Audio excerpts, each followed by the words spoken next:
Les célébrités sont constamment surveillées, donc garder un secret est un véritable exploit. Ces célébrités ont réussi l'exploit de toucher le fond, puis de suivre une cure de désintoxication en secret, sans que personne ne s'en aperçoive avant que tout soit terminé. La nouvelle a surpris tout le monde. En mars 2017, Ben Affleck a annoncé sur Facebook avoir suivi une cure de désintoxication pour dépendance à l'alcool. Il a écrit « J'ai fini un traitement contre une dépendance à l'alcool, un problème déjà rencontré et que je continuerai à combattre. Je veux profiter de la vie et être un bon père. Je veux que mes enfants sachent qu'il n'y a aucune honte à demander de l'aide quand on en a besoin.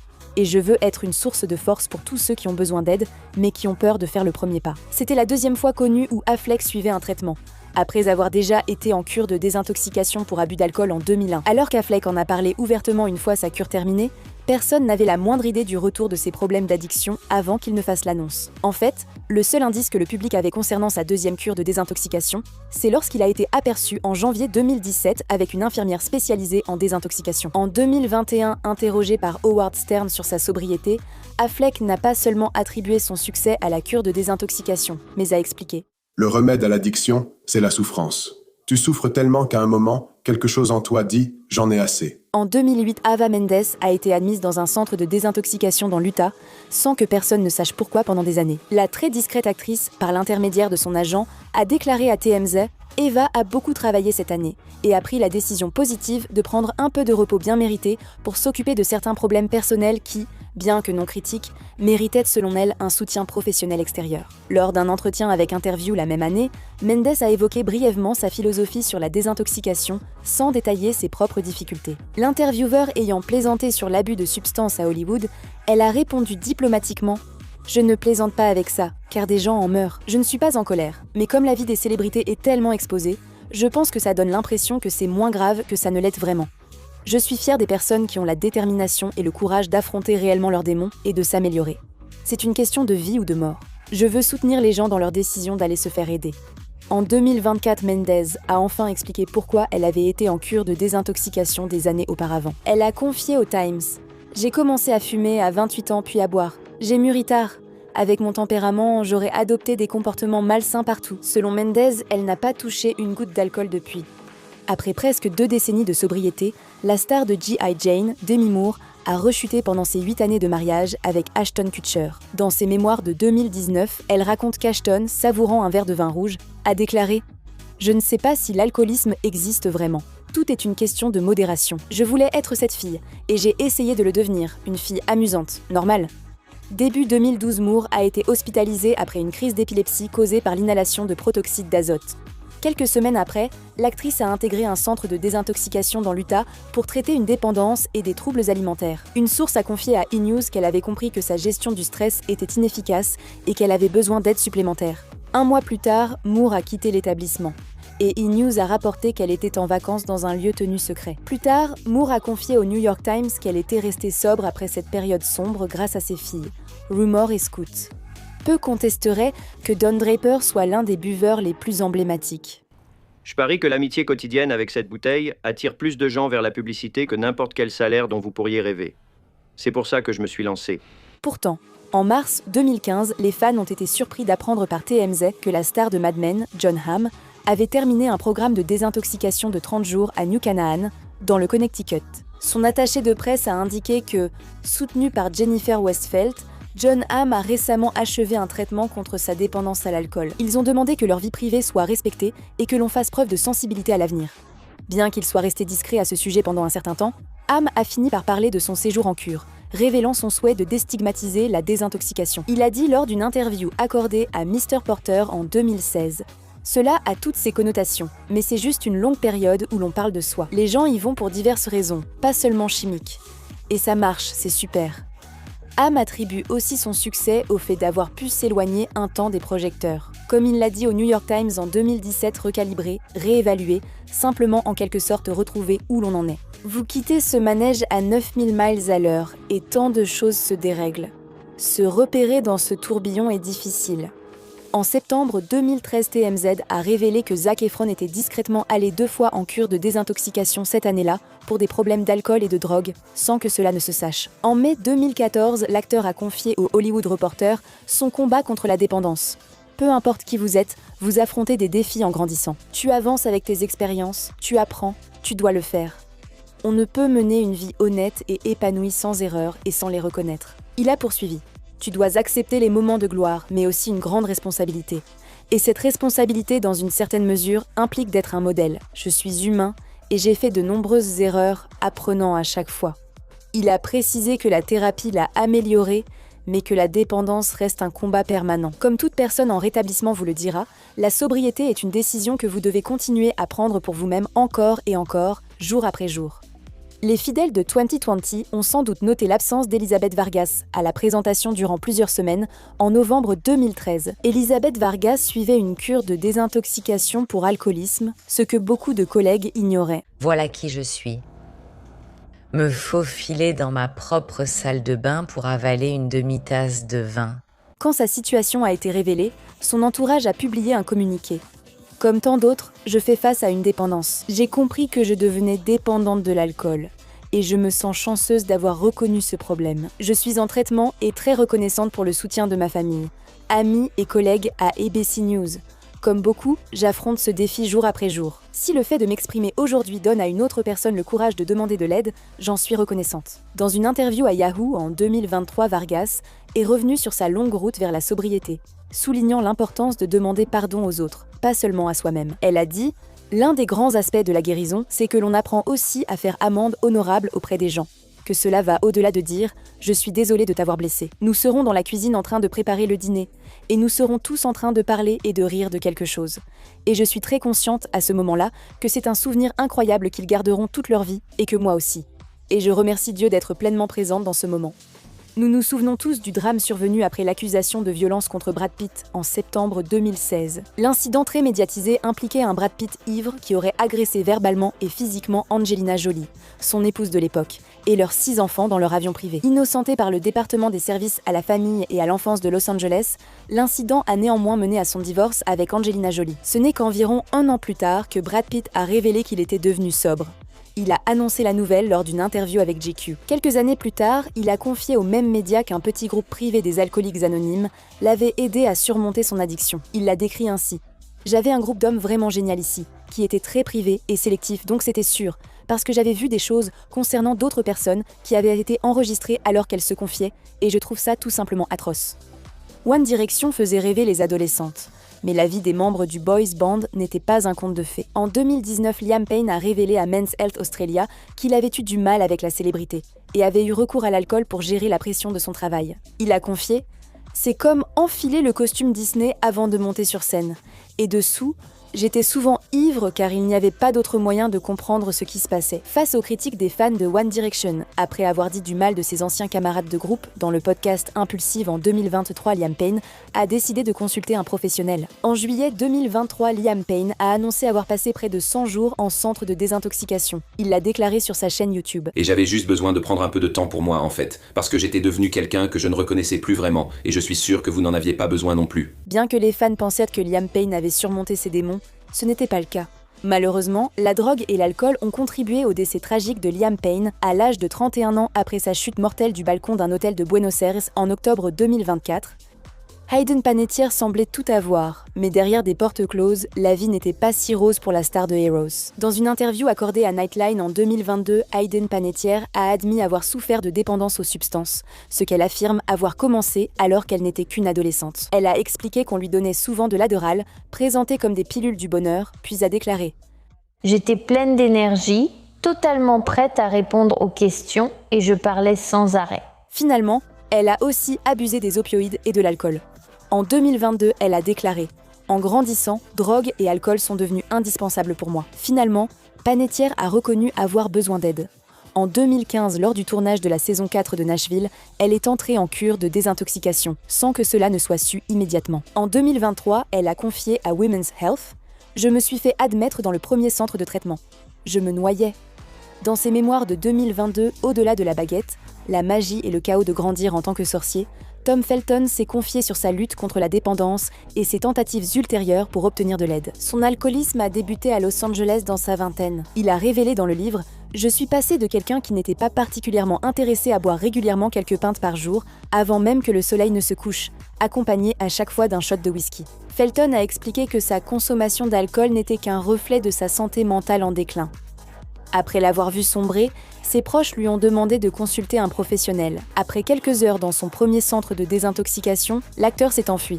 Lors de sa deuxième tentative, il a été expulsé pour avoir enfreint les règles en entrant dans la chambre d'une fille. Mais même si ses deux premières tentatives n'ont pas été couronnées de succès, l'acteur n'a pas abandonné. Il a écrit « Je peux honnêtement dire que c'était l'une des décisions les plus difficiles que j'ai jamais eu à prendre. Mais le simple fait d'avoir pu admettre à moi-même que j'avais besoin d'aide et que j'allais faire quelque chose à ce sujet a été un moment important. » Comme beaucoup d'enfants acteurs, Alyson Stoner a eu du mal à gérer la pression d'être célèbre jeune. Sous la pression de l'industrie du divertissement, Alyson Stoner a souffert de troubles alimentaires et d'une obsession pour l'exercice. Les soucis de santé mentale d'Alyson Stoner lui ont vite coûté des auditions, les réalisateurs la refusant. Elle a raconté en 2019 « Il me disait que j'avais besoin d'aide et de rentrer chez moi pour ma santé, car j'avais les yeux enfoncés, j'étais fatiguée et sans vie. » Alyson Stoner a évoqué sa cure de désintoxication après s'être préparée intensément pour auditionner au rôle principal de Hunger Games en 2012. Bien que le rôle ait été attribué à Jennifer Lawrence, Alyson Stoner a subi les conséquences de sa préparation intense et a décrit son état physique à Access Hollywood. Mes cheveux commencent à tomber. Ma peau est jaunâtre. Je suis médicalement en sous-poids. Après une hospitalisation en 2011, Alyson Stoner est entrée en rééducation. Elle a confié à People « Je voulais de l'aide depuis longtemps, mais mon emploi du temps ne le permettait pas. J'avais déjà eu besoin d'être hospitalisée, mais je devais finir des projets. Dès le contrat terminé, j'ai prévenu ma famille que j'y allais. Cette décision a marqué un tournant pour l'actrice, qui la considère comme l'un des meilleurs choix pour ma santé. » Selena Gomez s'est discrètement rendue en cure de désintoxication début 2014. À l'époque, son représentant assurait à E! News que la chanteuse n'était pas en cure pour toxicomanie. Mais des sources internes contredisaient cette version. Une source a confié au tabloïd Radar Online qu'elle abusait de substances, dont des médicaments sur ordonnance. D'autres ont déclaré à TMZ que Gomez cherchait à se faire soigner pour sa consommation d'alcool, ainsi que pour l'abus de médicaments sur ordonnance, combiné au chagrin causé par sa rupture avec son petit ami de l'époque, Justin Bieber. Finalement, la vérité a été révélée. On lui a diagnostiqué un lupus et elle suivait une chimiothérapie. Elle a déclaré à Billboard en 2015 « C'est pourquoi j'ai vraiment pris une pause. J'aurais pu avoir un AVC. Je voulais tellement dire « Vous n'avez aucune idée, je fais de la chimiothérapie. » Un an après, Gomez a annulé plus de 30 dates de sa tournée et a discrètement intégré un centre de soins au Tennessee pour gérer l'anxiété et la dépression liées à son lupus. En février 2018, elle a terminé une autre cure de 2 semaines en centre de rééducation pour dépression et anxiété. Quelques mois plus tard, elle a été réadmise en centre de soins après une crise de panique à l'hôpital. Gomez a finalement reçu un diagnostic de trouble bipolaire et a commencé une thérapie comportementale dialectique 5 jours par semaine. Selon elle, cela a changé sa vie et l'a mise sur la voie d'une véritable guérison. En février 2019, Ronnie Ortiz Magro, star de Jersey Shore, a révélé souffrir de dépression et d'alcoolisme, ce qui l'a conduit à un traitement de 30 jours à West Palm Beach, Floride. Il a confié à Us Weekly « J'ai suivi un traitement pour devenir une meilleure personne et un meilleur père pour ma fille. Mes mauvaises décisions m'auraient mené là où je ne voulais pas aller. Je voulais arriver là où je suis aujourd'hui. Heureuse, en bonne santé et un exemple pour ma fille. » Dans un épisode de 2019 de Jersey Shore Family Vacation, Ortiz Magro a expliqué avoir décidé de suivre un traitement après une dispute avec sa petite amie Jen Harley. Elle a confié lors d'une confession « Lors de notre dernière dispute avec Jen, j'ai reçu un cendrier au visage.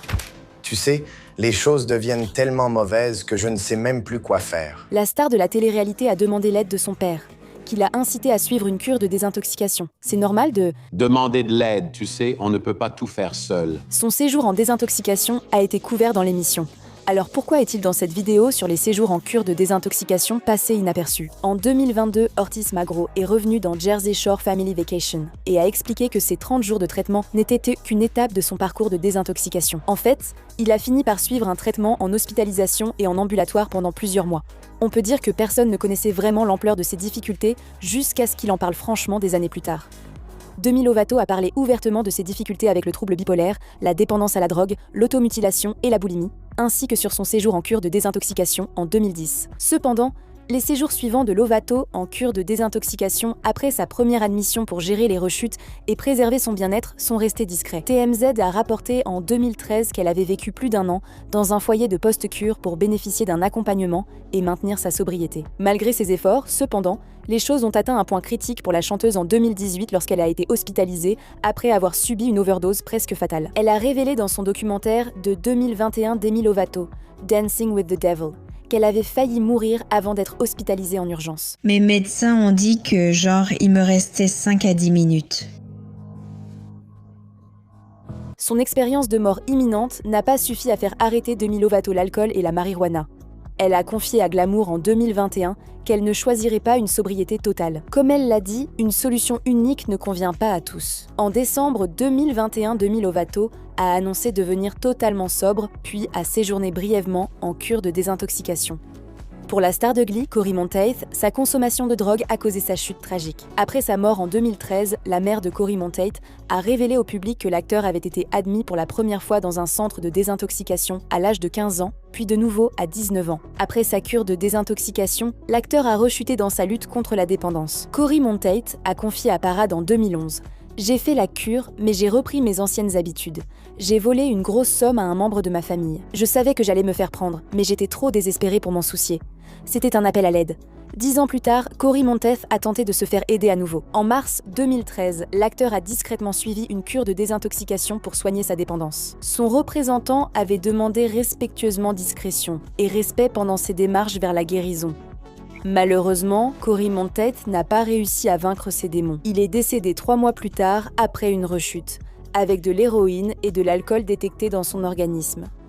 Philip Seymour Hoffman a combattu la dépendance pendant des décennies. L'acteur a parlé publiquement de son histoire d'addiction pour la première fois lors d'une interview en 2006 dans l'émission 60 Minutes, où il a révélé qu'il avait déjà été admis en cure de désintoxication à l'âge de 22 ans. Après sa première cure de désintoxication, Hoffman est resté sobre pendant 23 ans jusqu'en 2012 lorsqu'il a rechuté. Selon Mimi O'Donnell, l'ex-compagne de Hoffman, sa rechute a débuté avec l'alcool puis l'a mené à la drogue. O'Donnell a raconté dans son essai de 2017 pour Vogue avoir commencé à boire 1 ou 2 verres sans que cela semble grave. Quand la drogue est intervenue, j'ai confronté Phil, qui a reconnu avoir obtenu des opioïdes sur ordonnance. En mai 2013, TMZ a révélé qu'Hoffman s'était inscrit dans un centre de désintoxication sur la côte Est, en sortant 10 jours plus tard pour reprendre le travail sur un plateau. Malheureusement, en février 2014, l'acteur oscarisé est décédé d'une overdose de cocaïne, d'héroïne, de benzodiazépine et d'amphétamine. Lena Dunham s'est fait connaître comme créatrice et star de la série à succès HBO Girls. Si pas moi, qui ? Si pas maintenant, quand ? Mon Dieu !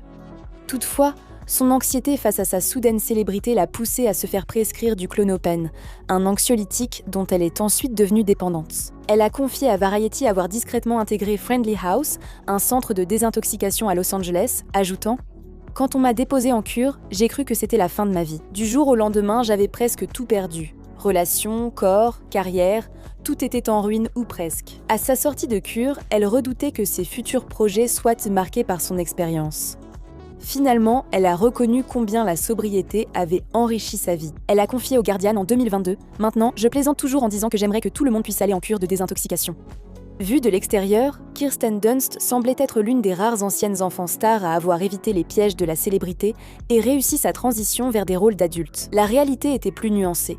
À 27 ans, elle s'est inscrite d'elle-même dans un centre de désintoxication dans l'Utah, mais pas pour une addiction. Elle a confié à Town & Country avoir agi pour lutter contre la dépression, déclarant « Les attentes envers un acteur sont ridicules. Il est injuste d'exiger d'un artiste qu'il parle parfaitement en public, supporte les critiques blessantes, tout en restant très sensible et connecté à ses émotions pour exercer son métier. » Comme elle l'a expliqué dans une interview au Sunday Times, le fait d'avoir travaillé sans arrêt depuis qu'elle était toute petite a fini par la rattraper.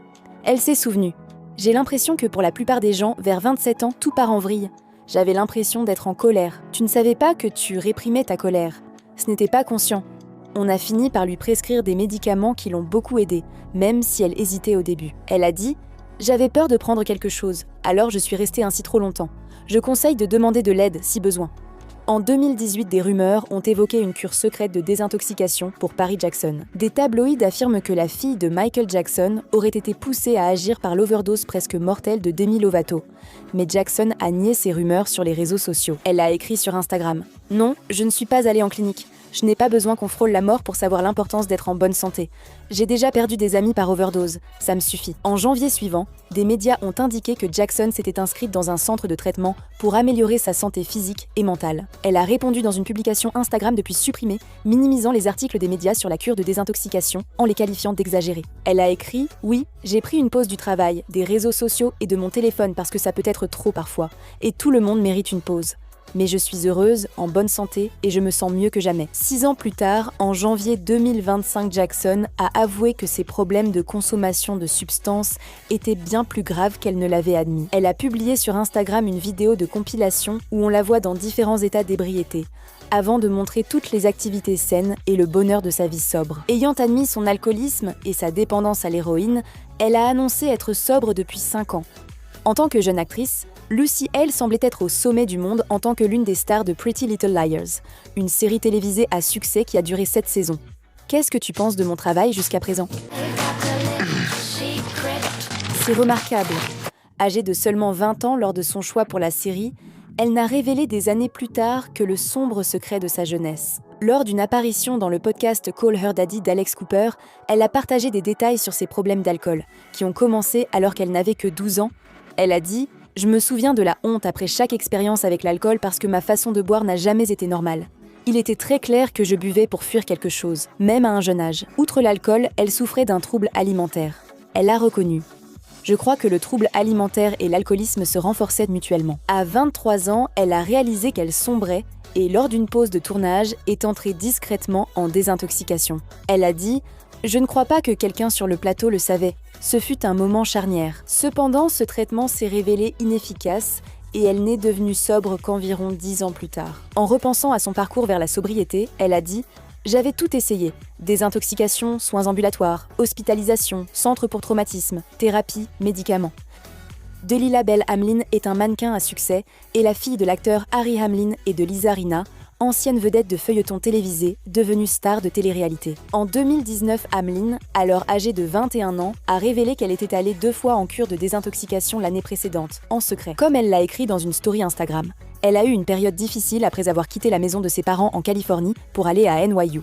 Elle a écrit « Peu de temps après mon arrivée à New York, j'ai commencé à souffrir d'une terrible dépression. J'attirais des personnes négatives car mes pensées l'étaient aussi.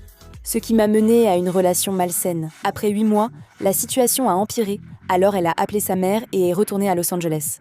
2 semaines plus tard, elle a été admise en centre de désintoxication. Je savais que la façon dont je vivais était malsaine et nuisait à ma santé mentale. Alors j'ai appelé ma mère et je lui ai dit que j'avais besoin d'aide. Elle a fini par retourner dans le même établissement. 7 fois pour y rester 60 jours. Elle a ensuite dit que demander de l'aide avait été la meilleure chose qui lui soit arrivée. Quand James Cameron a sorti son épopée de science-fiction Avatar, son acteur principal, Sam Worthington, est devenu célèbre comme seuls le sont les stars de films à plus d'1 milliard au box-office. Comme Sam Worthington l'a révélé dans une interview accordée à Variety en 2022, accéder soudainement à la célébrité a eu un impact sur son état d'esprit. Et il s'est tourné vers l'alcool pour faire face. L'acteur australien a expliqué que c'était en partie culturel. En Australie, c'est ancré dans la société. On ne parle pas toujours des alcooliques anonymes ou de ce genre de choses. On ne reconnaît pas que c'est une maladie. Et on ne comprend pas que certaines personnes sont simplement faites différemment. Mais l'autre chose, c'est que tu es un garçon parfait. Moi aussi souvent. Tu vas à un barbecue avec ta bière, mais il te faut aussi un cubi de vin. Avec le temps, Worthington a bu de plus en plus, prenant souvent dès le matin le premier de nombreux verres. Il se rappelait « Je n'aimais pas qui j'étais. Boire m'aidait à tenir la journée. 9 sur 10 ne le devinaient pas. Il pouvait probablement le sentir sur moi. Mais quand il me regardait, il ne pouvait pas s'en rendre compte. Je faisais toujours mon travail. Je ne pense juste pas que je le faisais très bien. » L'ultimatum de sa femme Laura l'a poussé à affronter ses actes et à demander de l'aide. Elle lui avait dit « Tu fais ce que tu veux, mais je n'ai pas à voir ça. » Depuis, il reste sobre, à notre connaissance. Les liens familiaux de Josh Brolin sont rares, sachant que son père est l'acteur James Brolin et sa belle-mère, la légende Barbra Streisand. Josh, comme ses parents, a eu une brillante carrière d'acteur. Dans ses mémoires de 2024 From Under the Truck, il raconte qu'il a dû affronter sa dépendance à l'alcool 10 ans auparavant. En 2013, il y avait des rumeurs non confirmées selon lesquelles il serait entré en cure de désintoxication, ce qu'il a finalement confirmé dans son livre. Sa mère était alcoolique et la pomme n'est pas tombée loin de l'arbre. Il a écrit « J'étais né pour boire. J'ai vu le jour pour boire. L'acteur se souvient de l'électrochoc qu'il a reçu lorsqu'un matin, profondément en gueule de bois après une nuit de beuverie, avec seulement de vagues souvenirs d'une bagarre dans un drive-in de fast-food, il est allé rendre visite à sa grand-mère de 99 ans sur son lit de mort. Il a déclaré « Je savais que ce serait la dernière fois que je buvais ». Il a alors choisi d'entrer en cure de désintoxication et reste sobre grâce à son engagement chez les Alcooliques Anonymes. La sobriété a donné à Josh une nouvelle perspective. Il a écrit « J'adore être sobre, je m'amuse plus. Rien de ce que je vis ne serait mieux si je buvais. » Stacey Dash est surtout connue pour son rôle de Dionne, la meilleure amie de Cher, Alicia Silverstone, dans la comédie Clueless de 1995. Alors, tu fais du shopping avec le Dr Seuss ? Au moins, je n'écorcherai pas un collet pour un sac à dos. Après sa performance révélatrice, Dash a sombré dans une spirale de toxicomanie. En 2021, lors de l'émission du Dr Oz, elle a annoncé 5 ans de sobriété et expliqué son combat contre la dépendance au Vicodin. Quand le Dr Oz lui a demandé combien elle dépensait par mois en drogue, elle a répondu « Je prenais entre 18 et 20 comprimés par jour. » 18 à 20, oui. Et personne ne le savait.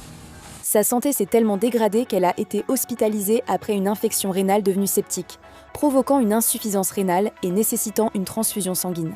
Cela aurait dû être le signal d'alarme dont elle avait besoin. Pourtant, elle a continué à abuser de drogue. Désespérée d'arrêter, elle a finalement appelé sa sœur et son avocate, leur disant à toutes les deux qu'elle avait touché le fond et qu'elle avait besoin d'aide. Elle raconte « En 8 heures, un spécialiste des interventions était chez moi et j'étais dans un avion pour l'Utah afin d'entrer en cure de désintoxication. » À la date de la vidéo, elle semble toujours sobre. Peu de personnages dans Game of Thrones étaient aussi sûrs d'eux que Jon Snow.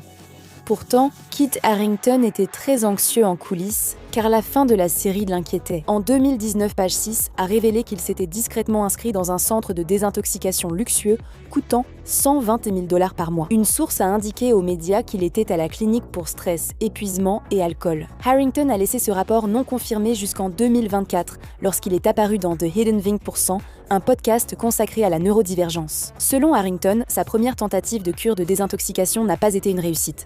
Il se souvient qu'après être entré en cure ivre, il a dégrisé et s'est dit à lui-même « Non, pas vous les gars, dans le cercle, non. Non, merci. » Il a refait une cure de désintoxication et a alors reçu un diagnostic inattendu de TDAH. Ayant compris l'origine anxieuse de sa consommation d'alcool, Harington a pu agir et affronter la situation. Il gère depuis sa sobriété avec assurance. Si vous ou quelqu'un de votre entourage avez besoin d'aide pour une dépendance, consultez le site de la Substance Abuse and Mental Health Services Administration ou appelez la ligne nationale SAMHSA au 1 800 662 HELP 4357.